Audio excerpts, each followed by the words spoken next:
অনেকেই জানতে চেয়েছেন আমি সৌদি আরব কেমন হোটেলে কাজ করি, দেখতে কেমন এবং এক রাত থাকতে গেলে কত টাকা লাগে।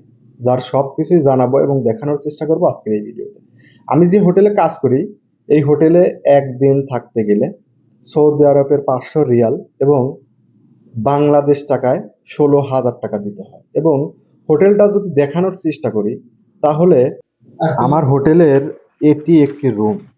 রুমের লকারটি খুললেই চোখে পড়বে অসাধারণ একটি ডাইনিং স্পেস, যেখানে রয়েছে একটি টেলিভিশন, রয়েছে হাতের বাম পাশে একটি ডাইনিং টেবিল এবং ডাইনিং টেবিল পার হয়েই সামনে রয়েছে একটি দরজা।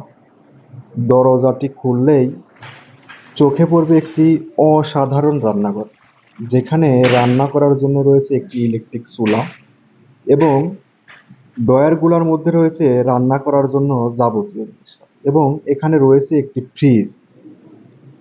রান্নাঘর থেকে বের হয়ে দেখতেই পাচ্ছেন সৌন্দর্য বৃদ্ধির জন্য দেওয়ালগুলোতে রয়েছে সুন্দর সুন্দর সিনারি এবং এখানে রয়েছে 2টি রুম, যার ছোট রুমের লকটি খুললেই চোখে পড়বে 2টা বেড।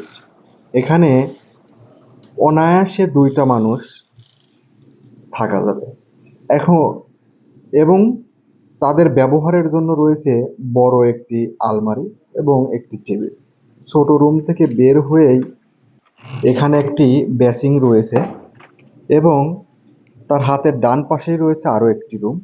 এই রুমের মধ্যে বড় একটি বেড রয়েছে, যেখানে 2জন মানুষ অনায়াসে থাকা যাবে এবং সৌন্দর্য বৃদ্ধির জন্য 2 পাশে 2টি লাইট রয়েছে, রয়েছে একটি আলমারি, আরো একটি টেলিভিশন।